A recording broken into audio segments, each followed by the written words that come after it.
O canal Mistérios do Mundo e sua prova fantasma da Terra plana. Nesse vídeo complemento um vídeo anterior, na verdade, no qual falei de uma imagem mostrada pelo Sr. Bruno Alves, do canal Mistérios do Mundo. Na ocasião, ele mostra a filmagem feita por Gina Fredo, a partir do lado americano do Lago Ontário, que faz divisa com o Canadá. Ela mostra através de um zoom a cidade de Toronto, com especial destaque ao Rogers Centre, um ginásio que existe ali. Entretanto, a imagem mostrada é de um muro branco, sem o domo e sem as janelas que o ginásio tem. Então perguntei na ocasião ao Sr. Bruno Alves exatamente o que aconteceu para a imagem ficar daquela forma, e não tive, é claro, nenhuma resposta. Visto que terraplanistas se baseiam numa ciência exclusivamente observacional, a Faculdade de Ciências Intuitivas, pelo menos a observação teria que bater. É claro, não é feito nenhum cálculo ali, isso provocaria uma grave reação alérgica dos envolvidos. Mas diz o Sr. Bruno Alves que a 48, 49 quilômetros o Rogers Centre teria que estar encoberto pela curvatura e realmente teria. E ele aparece. É exatamente o Rogers Centre que aparece. É isso que nós vamos ver nesse vídeo, que vou explicar com detalhes. Na figura seguinte você vê então à esquerda o ginásio Rogers Centre com o domo e as janelas. E à direita a imagem mostrada pelo Sr. Bruno Alves. Veja que não há a mínima semelhança entre elas. Para entender esse fenômeno, vamos ter que saber primeiro o que é refração. A refração ocorre quando a luz passa de um meio para outro com características diferentes. Esses dois meios terão índices de refração diferentes. Não ocorre uma alteração na frequência da onda, mas sim no seu comprimento e na sua velocidade. Nessa alteração de velocidade vai haver também um desvio da direção original do raio de luz. Na figura seguinte você vê um exemplo bastante comum de refração, um canudo dentro de um copo com água. Tanto na figura da esquerda quanto na direita, nos dois copos há um único canudo. Na figura seguinte você vê um caso mais engraçado de refração. Parece que a pessoa está sem a cabeça e a cabeça está do lado de fora da piscina, completamente separada do corpo. Se eu der risada, o meu rosto quebra. As leis da refração são importantíssimas. Então, a primeira lei que você vê agora, a normal, o raio incidente e o raio refratado estão no mesmo plano. A segunda lei da refração diz que o produto do índice de refração do meio pelo seno do ângulo que o raio forma com a reta normal possui um valor constante. No caso, a equação seguinte. O índice de refração na atmosfera depende de vários fatores, como pressão, a temperatura, a densidade e umidade do ar, com especial destaque para a temperatura, a variação de temperatura. Existe um ângulo limite para a refração. Então, a partir de determinado ângulo, você já não tem mais refração, você tem uma reflexão total. Você está vendo agora um experimento do Vector, que fez a gentileza de me ceder as imagens, e ele colocou nesse recipiente com água, açúcar cristal, deixou em repouso 48 horas. Isso qualquer um pode fazer em casa.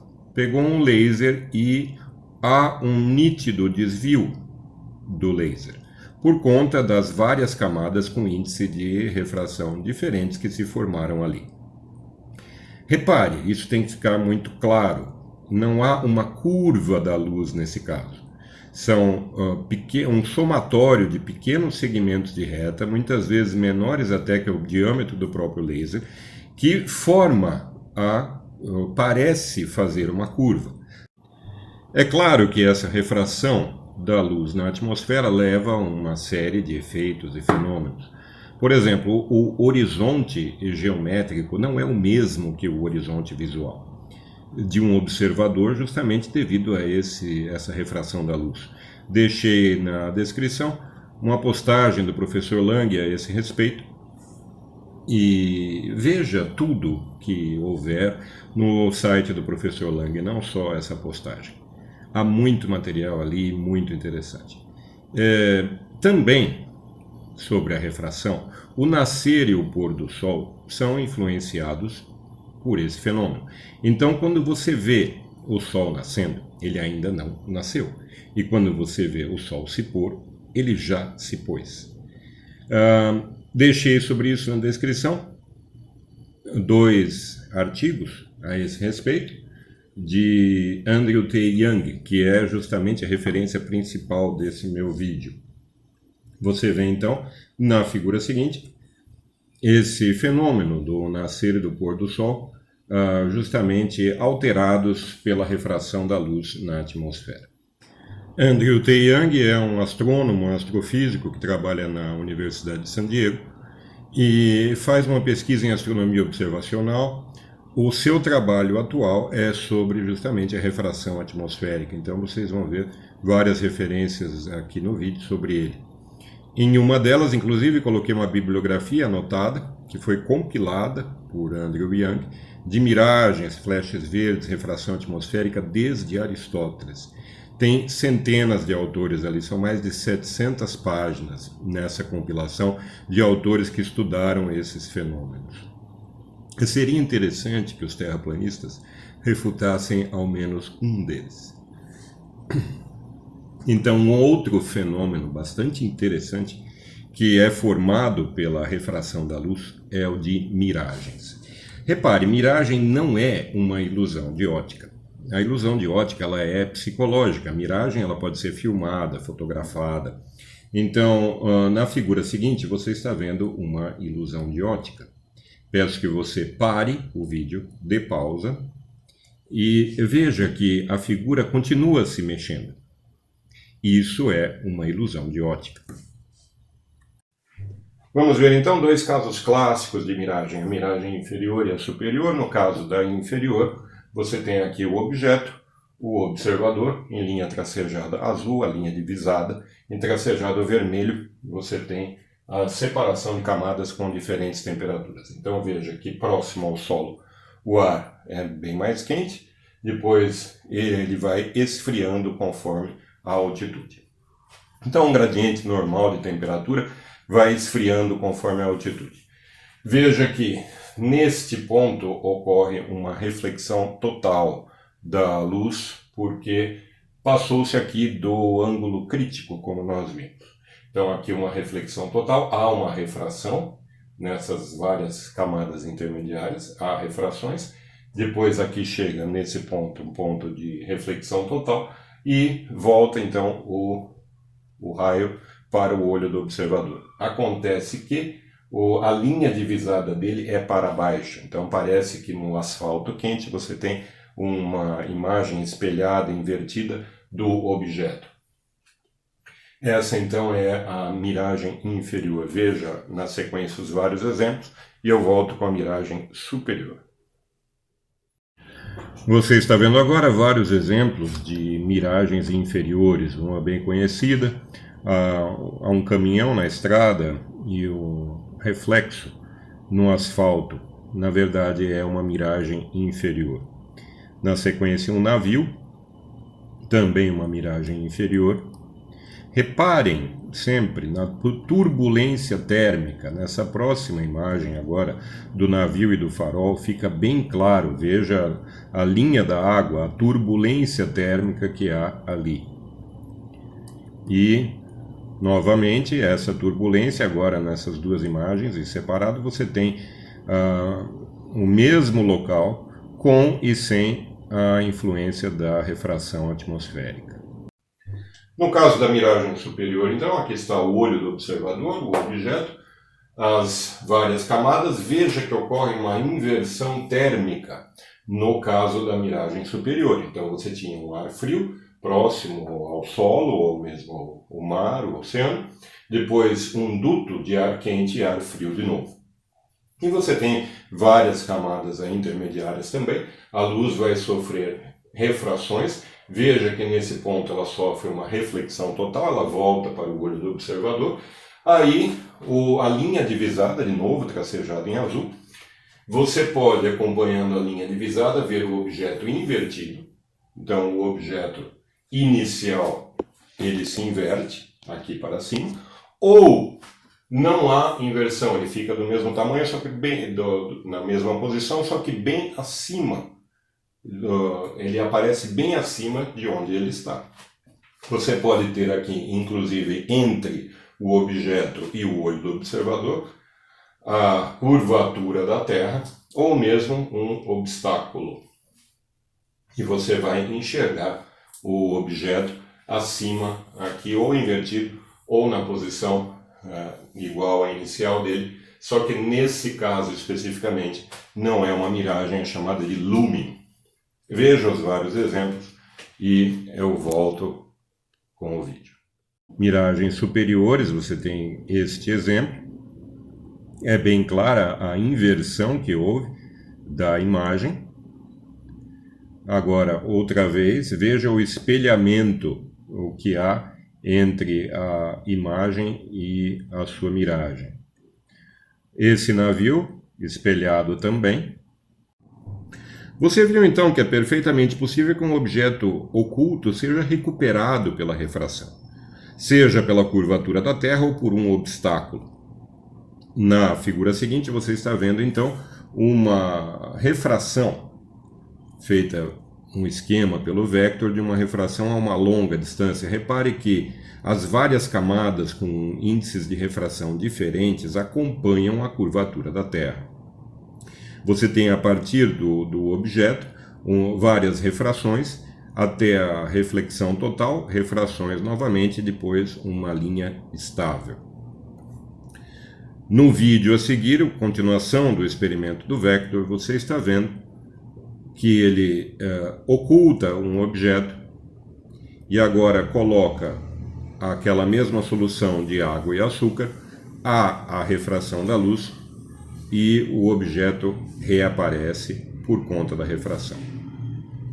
Veja que não é necessário que o objeto apareça com as mesmas características. No vídeo do vector, o objeto aparece achatado, o que é muito comum numa miragem. Então, o achatamento da imagem, ela pode também ser alongada, distorcida. Há uma série de alterações que ocorrem com a imagem.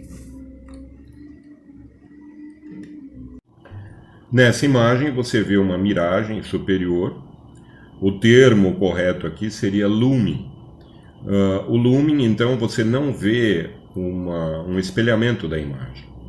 Talvez essa seja a origem da lenda do holandês voador, que é um navio visto muitas vezes flutuando acima da água e que levaria uma eternidade navegando e levando uma tripulação de zumbis paranoicos que acreditam em qualquer teoria da conspiração. Quero recomendar a você o excelente artigo de Thaís Amaral, A Terra Plana e a Dificuldade de se Situar na Realidade. O link estará na descrição.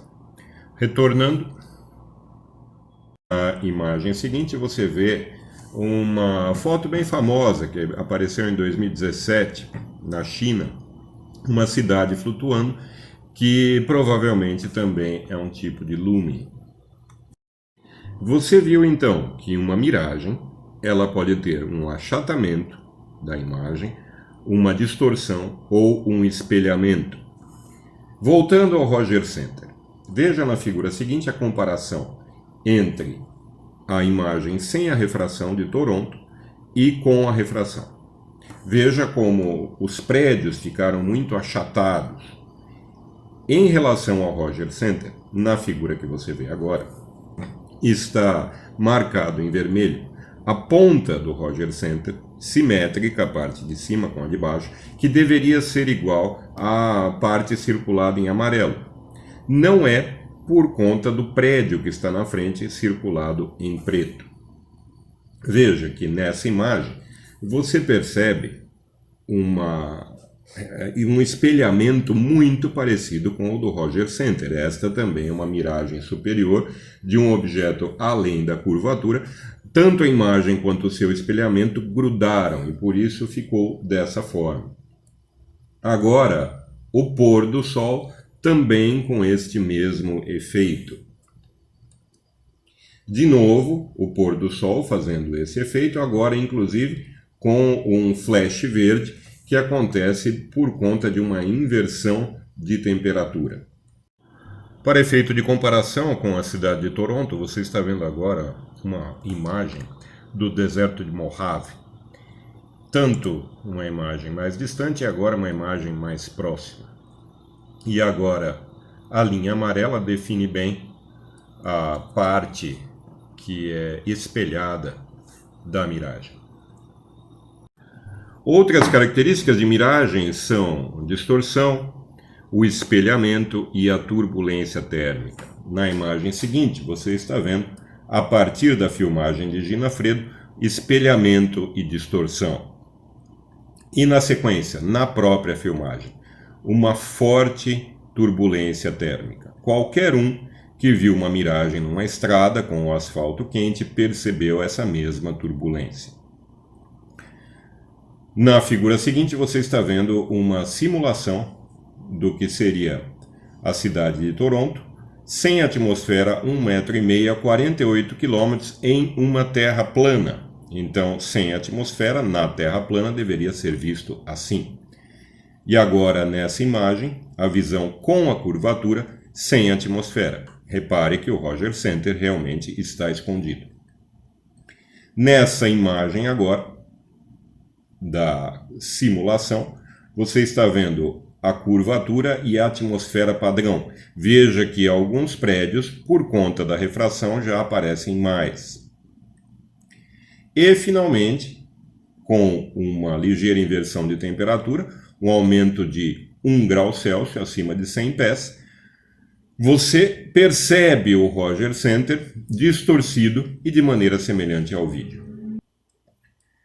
Outra variação de gradiente agora, também o Rogers Center aparece na forma como ele foi visto no vídeo de Gina Fredo. E agora você está vendo outras filmagens de Gina Fredo com uma atmosfera padrão a uma distância de 60 km. Repare que a curvatura da Terra cobre grande parte da cidade de Toronto e pouquíssimas construções são vistas. Vê-se, é claro, a CN Tower, que tem mais de 500 metros de altura. Assim, o que o senhor Bruno Alves, do canal Mistérios do Mundo, mostra nada mais é do que o que mostram todos os canais terraplanistas. Uma miragem. Até a próxima.